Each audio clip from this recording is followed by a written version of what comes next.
So welcome everybody. We're going to go through Canine Geriatrics. If you didn't make it to part one, that's okay. We'll go through a little bit of um, a review of what we did in the last one, and part three is coming in December. Real quick, Shawnee's got from Baltimore, 12-year-old Aussie and a 3-year-old Labradoodle. And then Gail, 5-month-old retriever. Okay, having an idea of who's here and what kind of dogs we have can help me tailor, and always feel free to pop into the chat if you've got any questions. And Christine, if I don't see a question, I'm going to have you let me know. You got it. Awesome, thank you. All right, let's get going. So first of all, I wanted to introduce Sienna. Sienna is the Small Animal and Equine Naturopathic Association. It's a representative body for the accredited small animal and equine naturopathic practitioners in Australia and New Zealand. They're dedicated to promoting the benefits of natural medicine for dogs, cats, and horses, while fostering collaboration with the veterinary industry. Its members are recognized for achieving a high standard of educational excellence in their representative field. So if any of you guys have interest in joining Sienna, I would highly recommend it. It is for the professionals. And Faye, actually, if you will put in chat, if you have to be what the requirements are to join, I can tell you that Sienna has a great library of lectures and things that people can see and learn from. I've lectured, some of my friends have lectured, and it's awesome. So it's definitely a group I respect and think would be great if it's appropriate for you. Let's see, 12-year-old Aussie, 11-year-old cat, 8-year-old cat, Staffordshire Terrier, be 7. Perfect. Pet professionals can join as an honorary member. Okay, awesome. All right, as we get started, I want to let everyone know that I'm Dr. Laurie McCauley. I own Optimum Pet Vitality, and we have some great courses. In the professional field, we have Confident Canine Care, which is an exercise course, and the pet parent version of that is Core and More, foundational exercises for your dog. Professional field, we have Cranial Cruciate Disease 101, Diagnostics, Management, and Care. We don't have a pet parent one for that at this point. We have Fascia 101, the forgotten organ for the professionals, and we have Fascinating Fascia for the pet parents. We have optimum laser therapy for the professionals, and we have at-home laser therapy for the pet parents. And then our combined course is tuning into your dogs, which is just amazing. We've had so many people say that, oh my gosh, it's amazing. I'm learning how to use a tuning fork. I never thought I could do this kind of stuff. I will, since this is a lot of international people here, let you know that with the course comes a tuning fork into the United States. I shipped one tuning fork to Canada and it was $50. I was like, holy cow. But if you're like, hey, I'm in Canada and I have a US address, or I'm in Australia and my sister lives in the US, we can mail it to them and then they can mail it to you. I want to thank my sponsors for OPV. We have some great companies. Every single one of them I have vetted. I love their products, so I highly recommend them. We have Medicus and the Simple Food Project, which is food for pets. We have Evermore, which is food. We have some laser companies. So we have Avant, Respond, and SpectraVet. We have some supplement companies, BioPup, Standard Process, Jope, Myos. And then we also have a CC, which is PEMF, which we're going to talk a little bit about in here. All right, let's see. So recap of last time. Definition of geriatric, depending upon the size of the dog. So for giant dogs, 7.5 years. For our Chihuahuas, we've got 11 years.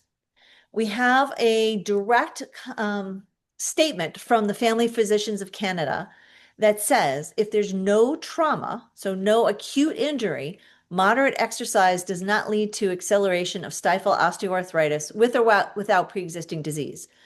Which means if you have osteoarthritis, right, this is humans, and we can transfer this to the dogs or cats. as long as there's not an acute injury, doing exercise is not going to hurt the joints. In fact, it improves physical function and reduces pain and disability, and they consider it a highly underutilized form of pain management in osteoarthritis. And if you say, oops, let's protect the building. this video, somebody's got their microphone on.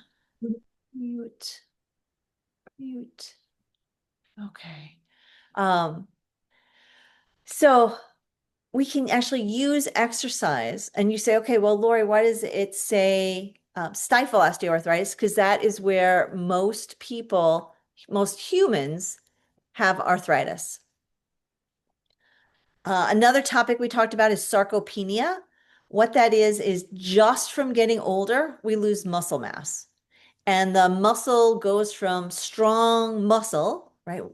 We have a diameter or an amount of muscle to being the muscle fibers or muscle cells being replaced with fat. So we have the same size muscle, but we have weakness. And then being replaced by scar tissue or fibrous tissue. So then we actually have decreased muscle girth as well as continuing to decrease strength. Excuse me. So if you think about like Arnold Schwarzenegger, right? So 30 years ago, he was like one of the buffest people we knew, and he's not so much more. Not because he doesn't work out, just because he's older. We talked about the spiral. So if left alone, if we don't do anything, dogs get injured, they get tired, they weaken so their joints actually become more unstable. They become more unstable, so they have inflammation. They have inflammation, so they have pain. They have pain so that they then are less active, which they weaken and they cycle down. And our goal is always to make them feel better and then become more active. They become more active, so they get stronger. Their joints get stronger. They get rid of pain, so they become more active, and we cycle them back up. We also talked about concentric, eccentric, and isometric exercises. So if you want to play along, you can say, okay, I'm holding something. If I take my can of sparkling water and I bring it to my mouth, I have concentrically used my bicep muscle. So I am shortening my muscle as I do that. If I then slowly bring it down, I'm eccentrically using it, which means that I am lengthening it. I am controlling, I'm not allowing gravity to pull it down. Isometric would be when I'm doing an exercise and I'm not changing the length. And you say, okay, well, why does that matter? Because the easiest exercises to do are isometric. So with our geriatric dogs that are weak, we always start with that. And you can say, well, does it really do anything? Think about a plank, right? If you can hold a plank for 30 seconds, 60 seconds, 2 minutes, 3 minutes, 4 minutes, you really feel it. And that's an isometric exercise. In the olden days, even as little as 5 years ago, they said for our geriatric patients, we should only be doing concentric exercises. And in the last year to two, they've said actually, as long done appropriately, eccentric exercises, which is the fastest way to build strength, can be used with our geriatric patients. I am a huge listener. I love, love, love to learn. And so I listen to some of the Stanford Doctors podcasts. So Andrew Huberman, Peter Attia, they're some of my heroes. In humans, it has been shown that looking at your VO2 max and your grip strength is actually a better indicator for how long you're going to live than if you smoke or if you drink, right? Which is crazy. And you say, okay, well, what does VO2 max and what does grip strength have to do? VO2 max is your breathing, right? So if you can run a mile and still talk, right, you have high VO2 max. If you're like, I'm going to run 30 feet, you have a very low VO2 max. And grip strength is how much basically exercise. So in humans, you're grabbing something, you're picking something up, that's all your grip strength. In dogs, we look at like, are the muscles around the hips or around the shoulders strong? So we can look at that. As you age, not only do you have less blood flow, but you actually have less blood vessels. So in a competitive athlete, you may have up to 4 capillaries for one muscle cell. As animals or humans age, you may have 1 capillary, 1 blood vessel for many, many muscle cells. just because you're getting older. We have our bodies as we age make less growth factors, and the cells that would respond to the growth factors actually have less ability to respond to those growth factors. So it's like a double whammy. So if we can do anything to support the increase in growth factors, that can help us significantly. And the last thing is we talked about cognitive changes and how they're similar to humans. And I put this up, right? Because this is so, I love pictures. Pictures speak 1,000 words. So this is the same dog. This is when they were young. This is an MRI of their brain, and this is when they're older. So what I want you to notice is that here we have more differentiation between the gray and white matter, right? Here it's kind of mushy, right? Here's the ventricles that makes the cerebral spinal fluid. They're much bigger here. So why is that important? Because you have more space in the ventricle, you have less brain, you have less nerves. The other thing we see here is this is a hippocampus. These are young, healthy part of the brain that is in charge of memory and learning. As we get older, they get much, much smaller, right? And there's things that we can do from the research that shows that we can not only stop this progression, but actually turn it around and increase the size of the hippocampus. In humans, we think about a buildup of beta amyloid and tau, increasing neurodegenerative disease like Alzheimer's and Lewy body dementia. There's studies that show that, again, with certain therapies, that we can actually reverse that. So we're going to talk about that. All right, let's keep going. So cognitive dysfunction. Some of the therapies that we can use are antioxidants. So vitamin supplements as well as healthy food is extremely important. So if you're looking for supplements, vitamins B, C, and E, about 15 years ago, I read some research that said the American Cancer Association was spending $4 million a year to put the message out that fresh fruits and vegetables are the number one thing you could do to prevent cancer.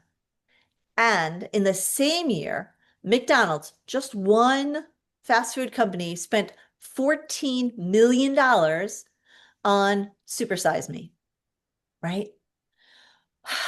It's hard. It's really hard. And if we are feeding our dogs healthy food, it makes a huge difference. There's fatty acid supplementation. Omega-3 fatty acids, again, is super huge. Everything I'm reading about aging says aging is specifically secondary to inflammation. So if we can decrease inflammation, we slow the aging process in so many different areas. We want to increase mitochondrial cofactors. So the mitochondria are the little bits in the cell, the little things that make ATP, which is the gas, the energy for the cell.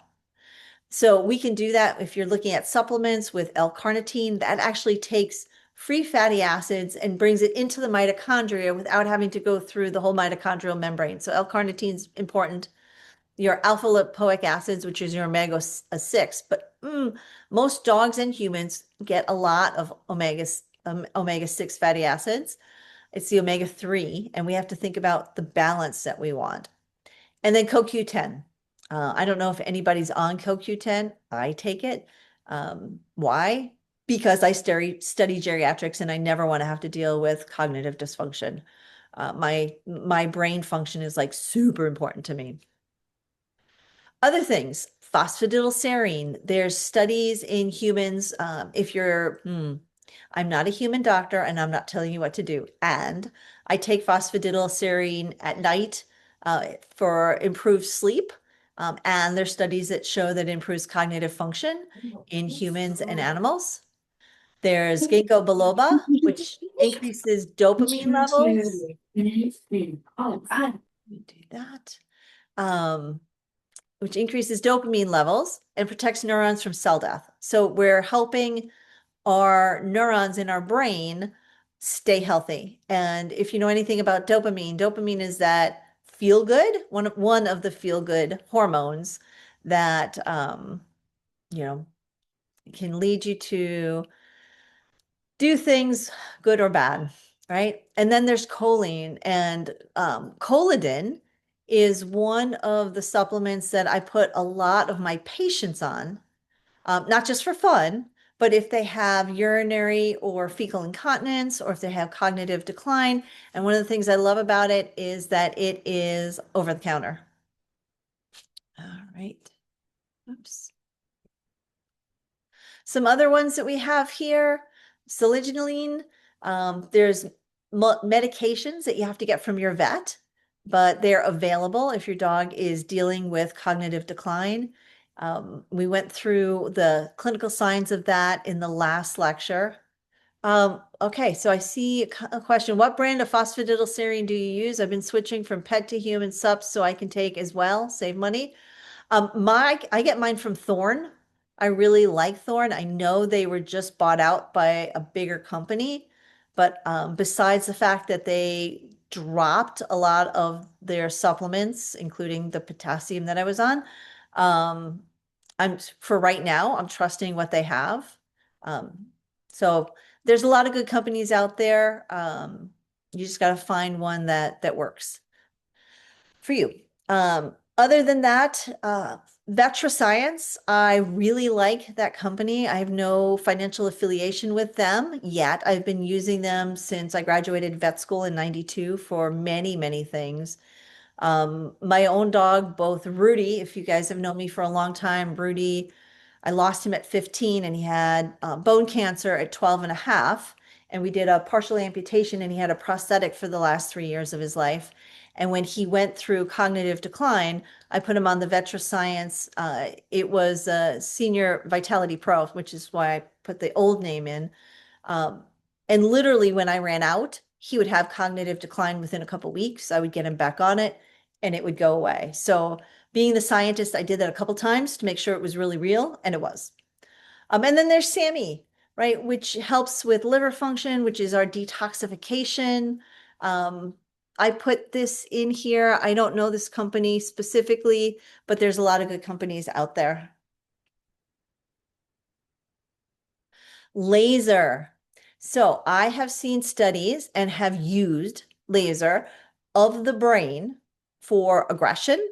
There was a friend of mine who did a study where he was at the Humane Society and they were lasering in this position dogs that were aggressive, and it was I want to say like 75% effective, where the dogs would become less aggressive. And the question is, okay, if we're decreasing inflammation, is it in the cerebellum, in the brain stem? Back there, we also have where the sight and hearing are. Um, I don't know what it's doing, but it was helpful. King Charles Cavalier Spaniels have COMS, which is swelling of the cerebellum. I've used laser there many times in dogs, and literally in less than 24 hours, the signs, which, they get horrible headaches because their brain's trying to go out of their skull, and you'll see them scratching their ears. So you have a great indicator of how they're feeling, and it stops. Also, anxiety and depression. So, laser in humans, there were studies done with people that had that failed medication dealing with anxiety and depression, and they do F3 and F4, which is in the front of the head. So, for dogs that are dealing with anxiety and depression, I will laser the front of their head here, and then also from the top going down, and that seems to help at least a significant part of them. Um, I'm gonna come over here, just mute you. Mute. There we go. Let's see. And then cognitive decline. Okay, so Curtis Dewey from Cornell, so he's a neurobiologist and neurosurgeon, wrote a really good paper. He's written multiple papers on using laser um, and looking at other research done by people for rodents and dogs and humans, where they take the laser and they go right in front of the ear and they aim toward the opposite eye, and that decreases swelling in the hippocampus.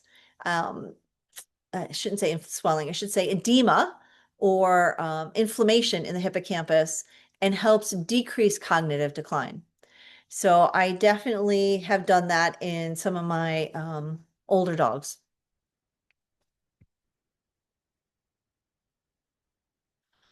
PEMF, pulsed electromagnetic field therapy. I've been lecturing on this for, oh my God, at least 15 years. Um, I've worked with a CC for, I think this is the sixth owner, as they have sold going on. Um, if you have their clinical users guide, you'll see my dogs in there. So we can take the CC loops and use it on the head for cognitive issues. If our geriatric patients have back issues, this is wonderful. Cats love the mat. I have a friend, Michelle Hall, who literally has a lot of cats. And she literally sent me a picture of it on the CC mat on her bed, and one cat is on it, and then there's like three lined up. And she said when it ends, that one will get off, the next one will get on, and she hits the button. It's crazy and cool.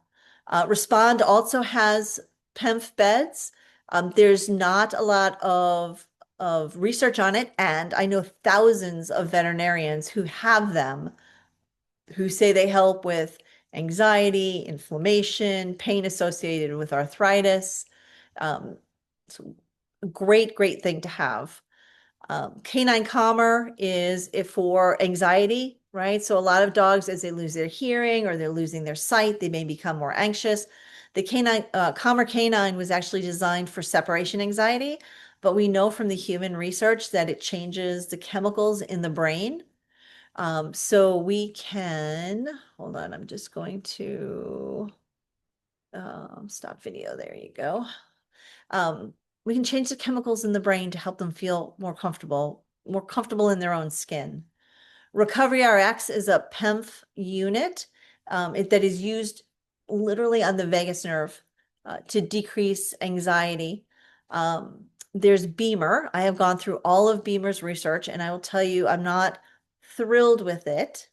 Not that it doesn't work in some instances, and some of the research is good, some of it is not specific, and some of it definitely showed no effect as things happen, right? What does it work for? What does it not work for? What I'm not thrilled with is it's like $6,000. So if I can get a Respond mat or a CC mat for a couple $100, I don't know that I would spend that. And I'm not real fond of multi-level marketing companies, but if you have one, use it. Exercises. Oh, yeah. So it's been shown that if you do exercises with your dog, as well as with humans, that you have increased life expectancy. So I have the video showing one of the things I did with Sid. In human research, you need three different kinds of exercise. You need endurance exercise, walking, running, swimming. You need education exercise. So that's what I'm doing with Sid here, getting Ollie out of the way, is taking him through different patterns, up and over, down, around. And then you also need strength training. And that would be like your bag stand bag, or even just down, stand down. So you want to do all of that. And especially for you guys like Gail, who has a younger puppy, there's research in both animals and humans that if you start when they're younger, it has more of an effect than if you start when they're older. And even silver slipper or silver sneakers shows in humans that starting late still have significant effect. So strengthen bones as soon as you can. Bones, muscle, tendons, nervous system. Okay.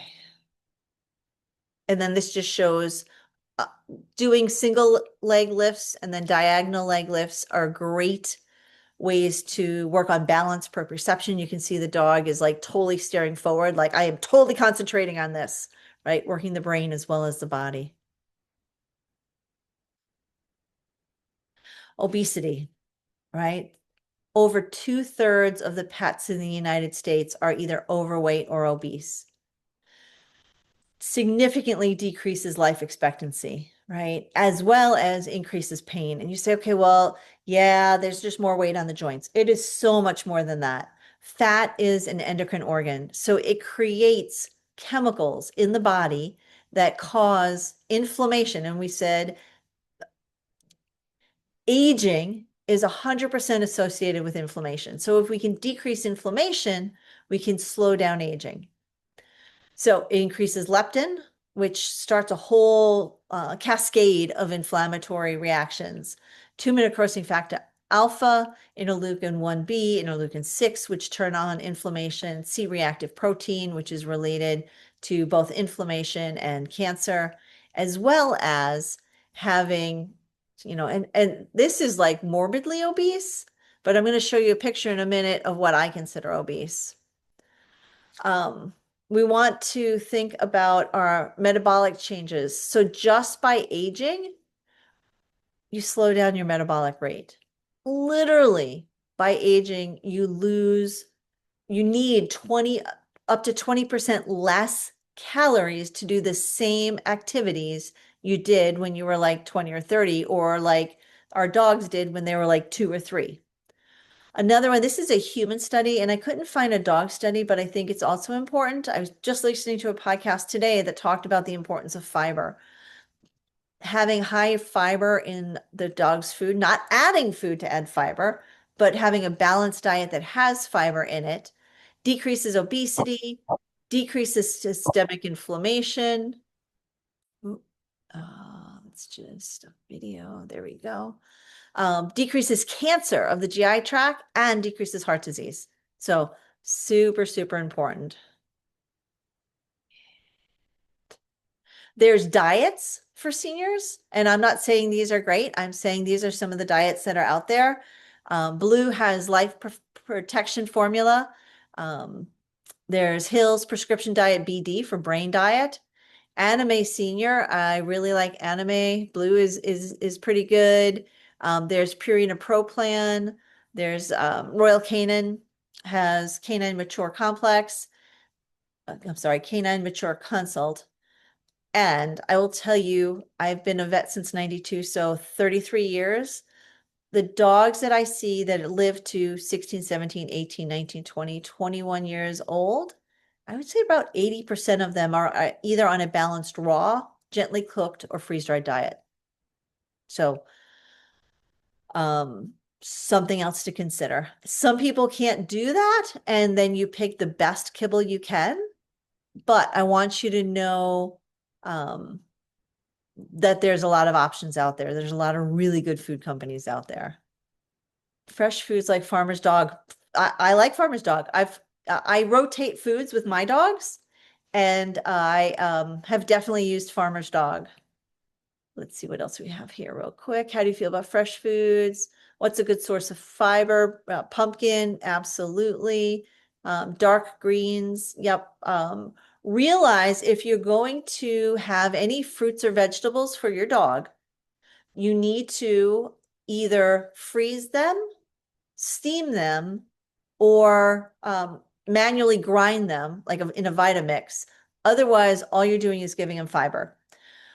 Dogs don't make cellulase. So if you think about any kind of plant material, the cell wall for any plant material is cellulose. Dogs don't make cellulase, which is the enzyme that breaks it down. So if you give them a carrot and they swallow it whole, they will poop it out whole, which is great if you're just trying to decrease weight and increase their satiation so that they feel full. But if you want them to get the nutrients from it, again, if you freeze it, water expands and it breaks the cell wall. If you steam it, water expands and it breaks the cell wall. And if you grind it, you're manually grinding up those cell walls so you can give it to your dog. Let's see. This is a study, let me move this out of the way, from Purina. They did a great study where they took litters, so same genetics, and they split it up. And they gave these guys the amount of food that would have them be what I call pet weight. So to me, this is overweight. Okay. And then they said, okay, if we're going to give them that, then these guys, we're going to give 25% less food. 25%, that's a lot less food. The guys that were on the restricted diet actually had less metabolic disease, a lot less arthritis, and you ready for this? They lived 15% longer. So in a lab-aged a lab size dog, that's 2 years. In a Chihuahua, that's 3 years. So that's like saying, I want my 15-year-old Chihuahua to live to be 18, or my 18-year-old Chihuahua to live to be 21, right? Or instead of having my lab pass at 12, I want him to live to 14. So keeping them lean is super important. Other studies look at just by dropping their body weight. If they dropped it 11 to 18%, they had significantly less lameness associated with hip arthritis, and even dropping 6 to 8% significantly decreased lameness associated with hip or elbow osteoarthritis. So if you have a 100-pound dog, that's just dropping them 6 or 8 pounds. If you have a 50-pound dog, that's 3 to 4 pounds, right? It's not a whole lot. What's super, super important is they found that if you just do calorie restriction, the dogs will lose almost as much muscle as they will fat. So the body, if they're not exercising to the point that it's changing their breathing pattern, they will take the energy for daily living as much from the muscle as they will fat. If they do exercises where they're changing their breathing pattern, they go running, they go swimming, they're doing kind of exercises, they kept their muscle or built their muscle and lost significantly more fat. So diet and exercise have to go together, or should go together. Oh, I want to make sure. Okay, good. Metabolic changes just from getting older. Our bone marrow doesn't work as well. Or I should say our dog's bone marrow doesn't work as well. We have less white blood cells, and those white blood cells, they don't work as well. So we are more likely to have infection, cancer, right? Because it's our immune system that is what prevents us from having cancer, because we're always throwing some cancer cells. It's a matter of our immune system stopping them, as well as like infections and things. Oops. This way. Wounds heal slower.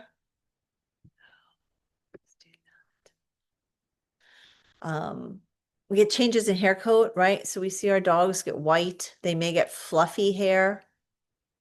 That can also happen with spay. I've seen a lot of Goldens when they get spayed, their coat changes. Oops, okay. Farmer's dog turkey recipe is chickpeas. I'm concerned with the lectins. Do I need to grind them? That one I can't answer for you. You need to talk to a nutritionist about that. And you might be able to, if you're using Farmer's Dog, let's see, who is that? Vanessa. I would call Farmer's Dog and talk to him about it. Rebecca, is that the same with humans? Rebecca, tell me what you're asking was what the same with humans. I will keep going until I hear back from Rebecca. Cardiopulmonary changes. Just from getting older, your heart can't pump as much, right? So the heart is a muscle, so it has weaker contractions. So you have less circulation. Again, exercise increases blood flow and strengthens the heart. I use a pressure cooker for all the veggies, not too mushy, but more easily digested. Absolutely. About decreasing the fat percentage decreases. Oh yeah, absolutely. All of the fat, the lectin, all of that leptin, all of that stuff is the same for humans.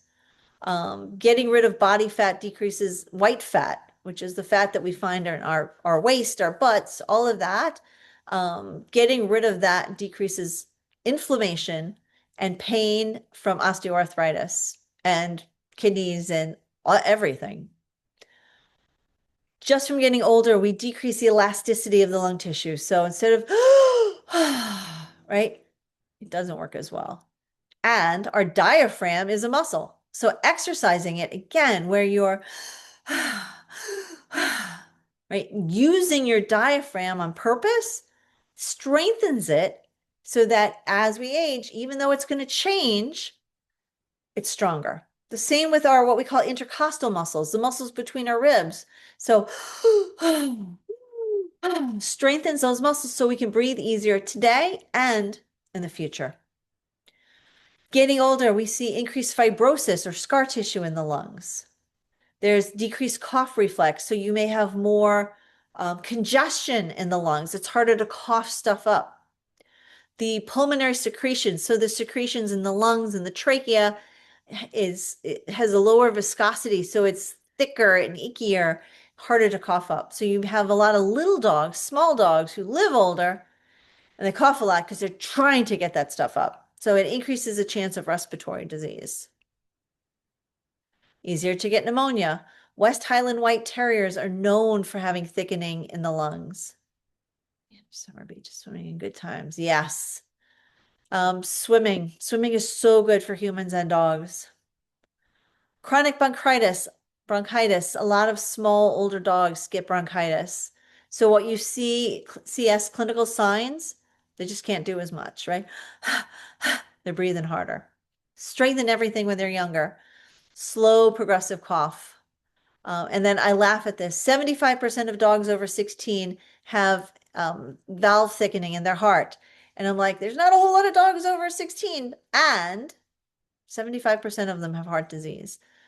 So again, if we can keep that heart strong, we can help them live longer. Laryngeal paralysis. If any of you guys have had a dog with LARPAR, that's a strider, right? Let's see, the cartilage in here becomes paralyzed and they can't open it. What we find with these dogs is laryngeal paralysis can be associated with nerve disease, with cancer, and hypothyroidism. So if you have a dog or know a dog that has laryngeal paralysis, get their thyroid checked, right? We know other signs are change in bark instead of whoof, whoof, that's huff, huff, right? They can have respiratory distress, especially during exercise. For all of my patients with laryngeal paralysis, we have them get in a CC loop, right? It's in their emergency bag because you're in somewhere and you come outside and oh my God, it's hot and humid and the dog can't breathe and they're stressed and oh my God, are they going to pass out? Usually the CC loop decreasing inflammation. Now this shows it, I couldn't find one that had it up high. This shows it around the neck, but I would put it right around where the larynx is. And usually within a few minutes, they can breathe easier. All right, and clinical study, 32 dogs with idiopathic, which just means we don't know why they got it, laryngeal paralysis, had 100% of them had esophageal dysfunction. So not just the larynx, but the esophagus, which sits right next to it, which is where your food goes through. And 1 year later, all of the dogs that were still in the study had neurological changes. So they either had ataxia, weakness, proprioception defects, muscle atrophy. So what does that mean? It means if you get that diagnosis, immediately start exercise. Because if the nerves are going to atrophy and then you have less nerve input to the muscle, we want to have a lot of muscle so that we can compensate for that less nerve input. Yep, and Abby's 100% correct. Raised food bowls help these guys too. It's easier to swallow. So start the exercises right away. Oh, I'm sorry, Rebecca. Yep, ataxia first and then the breathing changed. And again, proprioceptive exercises are huge, and we're going to cover those in our next lecture. Oops, let's come back to here. Neoplasia, most common cause of death in the UK in 2004. Sorry, I don't have more updated information. That was the latest I could find. 20%, 27% of dogs that were brought to the veterinarian for euthanasia had neoplasia. So the risk increases with age. Things that we see, I mean, obviously sometimes we see the tumor, right? But a lot of times it's inside. So we may see muscle loss, rapid weight loss, muscle wasting, trouble breathing, peripheral, meaning not inside, lymphadenopathy, big lymph nodes. I teach my clients, if I teach the massage, to feel for the lymph nodes, submandibular, the prescapular, and then the popliteal behind their knees, or an enlarged abdomen. If your dog shouldn't be gaining weight and all of a sudden their belly's getting bigger, it's a good time to go to the vet. And if you're not the vet, take an x-ray and find out what's going on. Also know that a lot of our modalities that we may recommend can be contraindicated over neoplasia, like laser and PEMF and things like that. Some PEMF it's okay, some PEMF it's not. Mushrooms can help. So there's a ton of studies that show that certain mushrooms can help boost the immune system to decrease cancer and neoplasia. Oh, and I should throw in here that stretching fascia can decrease metastasis. So when I was doing my research for the tuning fork course, I found studies that showed that rats, they were looking at metastasis and they took rats and some of them, I mean, they injected cancer into all of them. And then some of them they did stretching, right? They can teach the rats to stretch.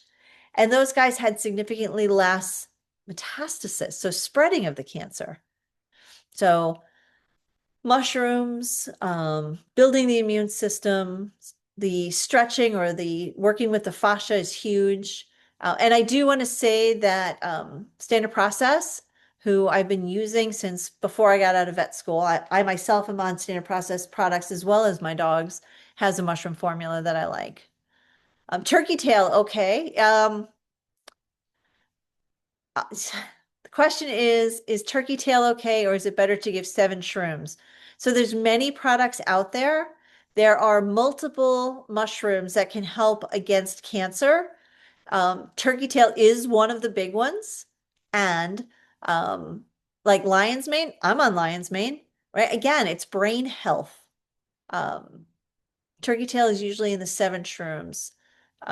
I would have to, I know turkey tail is in the cancer mushroom mixes that I use. If there's a product called 7 shrooms, that I'm not sure of. Oh, Vanessa says yes. Okay, great. Awesome. See, it's a group effort. All right. Fecal and urinary incontinence. You never thought that you would want your dog to be able to lift their leg on things again until they can't control their bladder and they just pee everywhere, right? Realize that sometimes when they're urinating inappropriately, it can be something as simple as a bladder infection and it can be neurological. So it can be nerve related. And there's no reason boys do great with belly wraps. Girls do well with diapers if needed. And there's things we can do, right? Acupuncture, chiropractic, laser. Just had a great talk with Deb Taraka, who did a study on 22 dogs with female spayed female incontinence. So a lot of females get spayed when they're really young, and then when they get older, they let's see, real mushrooms is a great product. Absolutely. As they get older, they lose continence, right? They become urinary incontinent. And in her study, she used the laser to go at the end of the bladder, the beginning of the bladder, and the lumbosacral space. And within a few weeks, 21 of the 22 dogs had gained continence back, which I think is just amazing and wonderful. Other things is reduced anal sphincter tone. There's a lot of dogs that, again, Colladin can help, right, with urinary and fecal incontinence. Um, Acupuncture can help with reduced anal sphincter control. Exercises, stimulating the anus and the, if you're willing to do that, right, the around the female parts to get them to do Kegels. Yes, love real mushrooms. Joni and Steve Silver are, not Steve, Rob Silver are awesome. And then hormonal imbalance, right? And that can happen to everybody. So there are companies that work with hormonal replacement, and that's certainly an option as well. Monitor for skin scald. So you can use if they have any kind of urinary incontinence where their skin is getting red, diaper cream. My favorite is Bomex. I have no relationship to the company. If you look at it, it says it has zinc in it. So, a lot of people are like, oh my God, it has zinc. The dog's going to eat it. I've used it on many, many, many, many dogs. No dog has ever had any interest in it. And then you have like A&D ointment, which makes me want to vomit. The smell is, to me, very offensive. Some people like it. but I use Bombex all the time. Just put a light layer on and it clears up that urine scald really quickly. Spay or no spay? Any age suggestions? I have a 3-year-old toddler, no spay yet. Um, Great question. And I'm going to answer it even though this is a geriatric lecture because I think it's so important. I am not a repro expert, and I happened to last year be sitting at a dinner table with 3 theriogenologists, which are repro experts. One was equine, one was food animal, one of my dear friends, and one was small animal. And at the time, I had a 6-month-old puppy girl, right? And I said, okay, what do I do? What do I need to know? And what he basically said is if you don't have a purebred, then you don't have to worry about cancer with them being spayed and neutered. And if you have a large breed dog, you definitely have to worry about musculoskeletal problems. So lots of studies that show that large breed dogs have more cruciate injuries, hip dysplasia, all of that stuff if they're early spayed and neutered. His recommendation for me with my mixed breed, large 64-pound dog was to wait until she had 2 heat cycles, was fully done growing. So for a large dog, that's about 18 months old, and then do a complete spay. I will tell you in the beginning, I thought, oh, I'm just not going to spay her. And then she becomes another word for a female dog, right? It's being recorded, so I don't want to say it out loud. Actually put a hole in my smaller dog. So she's getting spayed. Once she is, when do you do it? What they recommended for me was to wait 4 months after her last heat cycle and then get her spayed. If you can handle your dog and you don't mind the diapers and all of that stuff, and they don't have behavioral issues, there's multiple studies that show that dogs live longer if they have their ovaries or their testes. Um, if your dog's peeing in your house, lifting their leg because they're intact, can't blame you just to neuter them, right? All right, let's go back to fecal and urinary incontinence. Expressing a bladder. If any of you guys have a dog where you have to express the bladder, the best way I've learned to teach people how to do it is to get water balloons. You think I'm absolutely crazy, and just listen. If you make them small, medium, and large, and then you, with water, obviously, and then you put them in a gallon Ziploc bag, and then put water in that, then you can feel them, and your fingers learn what it feels like to feel a fluid-filled cyst inside a fluid-filled cyst. And then when that's easy, you put more water in, and more water in, and more water in, until you're like, oh, okay, it's really hard, but I can feel it. And then you wrap a towel around it because now you have the skin and the fur and you can't see. And that really teaches your hands how to feel the bladder and then be able to express it going from front to back. Cotton swabs. Many dogs that I've worked with have become fecal incontinent, and there's nothing harder for me than to hear, Doc, I got up in the middle of the night and I stepped in poop and I just couldn't handle it anymore. Taking a cotton swab, if there is feces in the colon, going in with the cotton swab and rolling it around and twisting it, they will pucker and they will evacuate the feces as long as they have any control at all.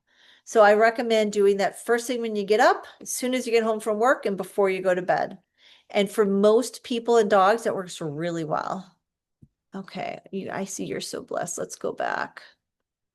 A toller. I love duck tolling retrievers. I would have one in a heartbeat.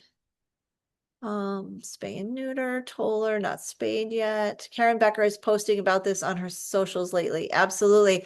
I just did a interview with Karen and Rodney and answered their question exactly the same I answered for you for their new book. And I think they're going to come out with videos and stuff like that.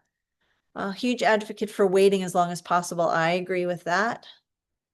Oh, great tips. Tickling the core while relaxes helps strengthen my senior's Miss Lady's bladder. Yes. It's like doing Kegels, man. It really works. Anal Kegels.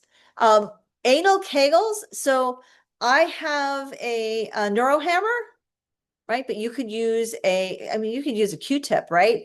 And if this is the anus, just poke it, right? And they should pucker. And that's working on that anal sphincter.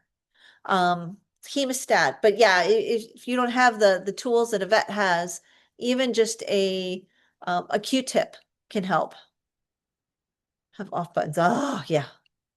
I always think of duck tolling retrievers as border collies with more of a brain and a better off switch. Love tollers. Okay. Decubital ulcers, right? That's so hard. I've had multiple patients who had these kinds of ulcers that were euthanized because of pain. So what happens? You have pressure. The blood supply gets limited. The skin becomes red and then thin. And then the skin dies and turns black. And then it opens up. And if you didn't have enough blood to maintain healthy tissue, healing it is super, super hard. Things that you can do as soon as you start to see red areas, especially on their elbows, make sure they have a soft bed. For the vets that are with us, if you have, you can take a donut, which is literally not like you're going to eat donut.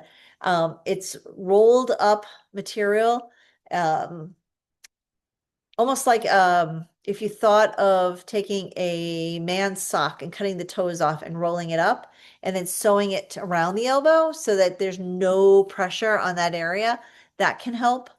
If it's not open yet, the dog legs, they make elbow cushions and hot cushions to help with that. And if, so many of our dogs are so proud, um, you may not even notice it. I've seen dogs with holes over their hips, over their knees, everywhere. Um, Keep an eye out for it and try to find it before it becomes a big problem. Blindness, right? A lot of our older dogs get cataracts. They can have nuclear sclerosis, which is that normal old age change. In humans, it shows up around 70. It starts to happen where the lens actually gets hardened. And so normally a lens, as you focus, gets, longer and shorter and longer and shorter as you focus far away and close and far away and close. And I can't do that anymore. And then you can also have cataracts, which is where you have um, precipitate in the lens. So literally no light comes through. So instead of just losing focus, you don't see. If you're working with a dog that's blind, talk to them. Have one hand on them at all time. If you can imagine someone going, mom, mom, mom, mom, mom, mom, and poking you, that's what they feel like because they don't know what's going to happen. So if once you have a hand on them, take your other hand to that hand and then slide it around rather than just touching them out of nowhere. Consider touching them and verbal communication. Huge. Touch can be a form of communication. Don't change the furniture around. They get used to where things are. Right now, I'm dealing with a blind pig. Unfortunately, Snoopy has gone blind, and it's hard for him. He walks around, he bumps into things, he stays closer to home. We have 5.5 acres, and he used to run all of it. He doesn't anymore, but he still has a good quality of life. And then keep their mind engaged, right? If they're not doing as much, play games with them. I love all of the games that make them think and do things, the Kong. And then if they're bumping into things or if get eye ulcers, the halo is a great thing. They wear it like a harness and then it comes around. So if they're going to bump into things, they're bumping into that and they feel it in their body rather than with their face or their eyes walking into things. Deafness. I actually had a client who had a deaf dog, deaf from birth, who she did agility with. And it was all eye contact and hand and body signals, which I thought was just amazing. If they're deaf, the last thing to come is, right? So a lot of times they may be able to feel the vibration of the clap or stomping. Fun fact, elephants have millions of Pacinian corpuscles in their feet, which means one elephant stomping can be heard, felt by another elephant 10 miles away, which I just think is so cool. I do things like, do you want to eat? Right? Or you can say, come down, sit, right? Teach them hand signals so that you can still work with them and communicate with them and have a relationship with them. And then use games and toys that don't require sound. Okay, we got some more messages in here. Let's see what we got. Bells, love it. Let's see. Low tones, but just keep it until you get more puckering. Yep, absolutely. When I work with blind dogs, I suggested that owners still walk them, but have a bell on their shoe. Oh, great idea, Peg. I hadn't heard that one before. That's awesome. I had a client who had a blind, it was an albino Doberman. She is a veterinary technician in California who has her own rehab clinic. Adore her. And she would go jogging with him, and she would just say, step, whenever they got to a curb. So step either meant you're stepping down or you're stepping up. And the dog did really well. She just kept him on a short leash so that she could use the leash to communicate. We're turning left, we're turning right, we're going up, we're going down, all of that stuff. So communication's huge. Okay, so for anybody who's interested in exercises, I can tell you that Confident Canine Care for my professionals, you can scan the QR code, is 24 exercises. Literally, if you're a general practitioner, all the exercises you need for any of your patients coming in. And then our simplified pet parent version is Core and More. So you can sign up for that. It's the same exercises. So for our pet parents, you can get 24 exercises and you learn things like, what does it look like fatigue? What does overheating look like? What kind of program should I put my dog on? And then it goes through a whole progression. You have them for a year, and if you want to keep it longer, it's very inexpensive to keep going. Ellen has done, actually, she's done the Confident Canine Care, which is we're going through now, as well as before it was previously named Geriatric, Optimum Geriatric Exercise. And the fact that she's doing it again warms my heart. That means she got a lot out of it. Bella was great, and now she's got Charlie and Ripley. Love those guys. And let's see, we've got that. And then let's see if there's any more questions. Wait, we got something here.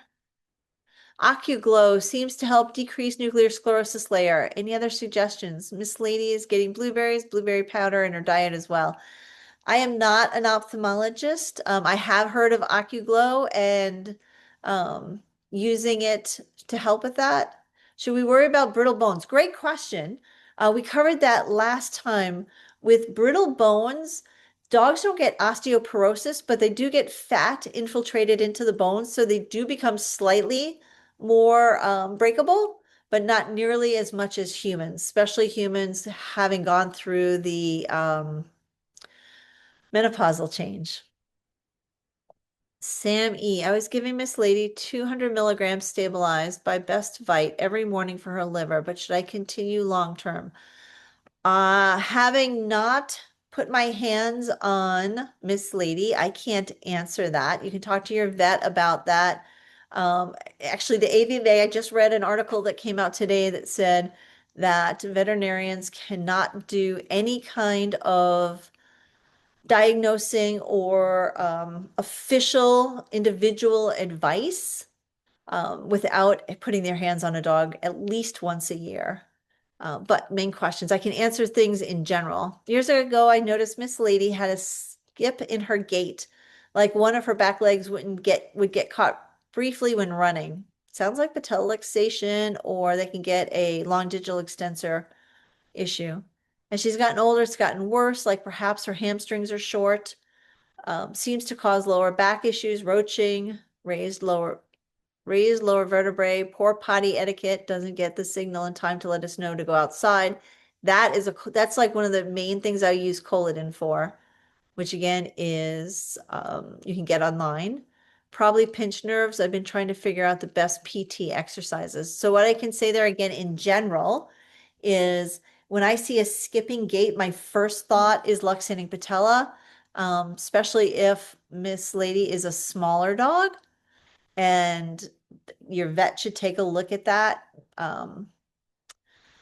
Oh, there's so much to go there. Things, if it's luxating, you need to know, is it going medially toward midline or laterally going out? And then you can strengthen the vastus medialis or vastus lateralis to help keep it in. You can move the patella around to help it um, break up scar tissue between the patella and the groove that it's supposed to sit in. Again, you want to talk to your vet about that, and then take care of the back problems.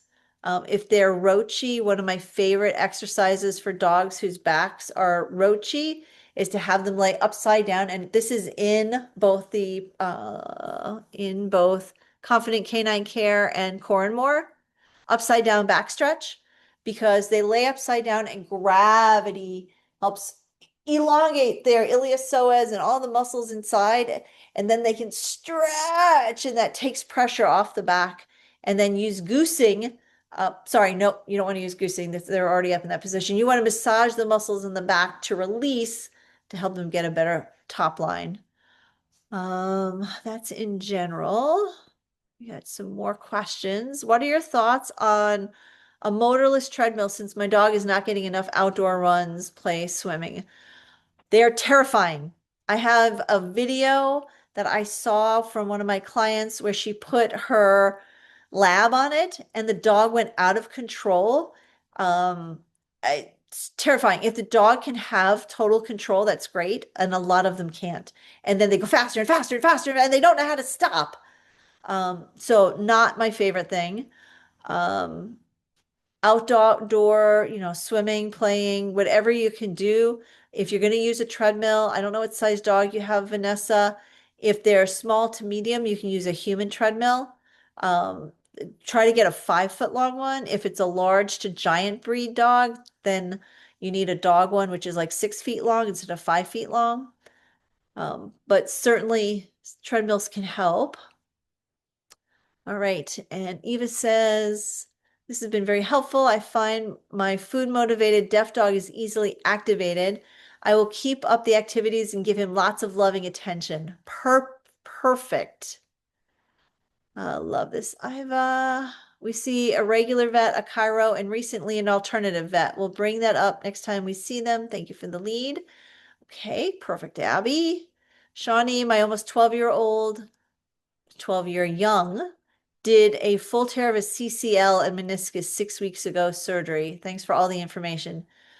Shawnee, I am so sorry. I would highly recommend, once that CCL is feeling better, to do a lot of exercise to protect the other one and have your vet, hopefully they can look for inflammation or a fusion, which means fluid inside the other one, and get rid of it.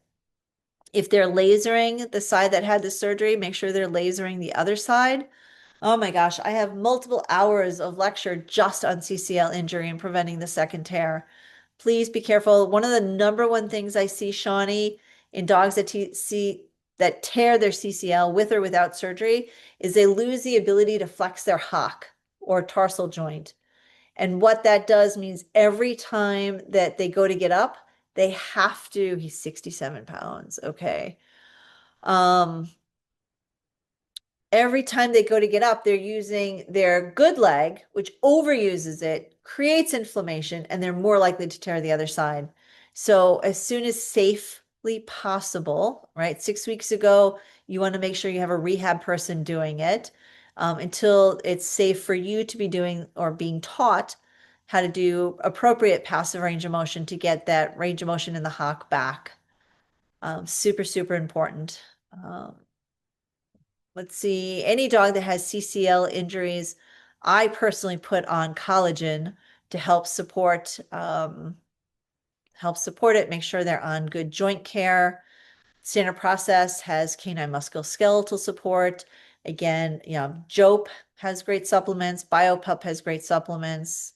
Myos has actually done studies that show that dogs with CCL surgery, they lose significantly less or no muscle loss as compared to dogs that had it was a double-blind placebo-controlled study. So the dogs that had the placebo, which was cheese, lost a lot more muscle mass than the dogs that were on the Myos. So that's certainly any dog with CCL, I recommend getting on Myos. They actually have a human product that I was on when I broke my fibula, because I lost a lot of muscle mass and it helped me bring it back. Okay, I've read them. Great information. He's underweight. I have increased his portions, but he can't gain weight. He should be 72 pounds. All right, Vanessa, I'm going back to see what we're talking about. What are your thoughts on treadmills? Um, it's going to be the same thing, Vanessa. I'm sorry. I wish I could say I like them. I don't. I think it has the potential for dogs to get injured. So if you can use a motored one, great. Um, or if you can get out and go to either a dog park or a fenced in area, play ball with them. You can work with them doing the targeted exercises. Again, exercise wise, I highly recommend doing all three kinds. So endurance work, which is your walking, swimming, running, strength training, which would be your core and more or canine confident canine care, and then balance work, which is proprioception exercises, which is also in confident canine care and core and more. All right. Let's see. As for putting on weight, it depends upon what kind of food he's on.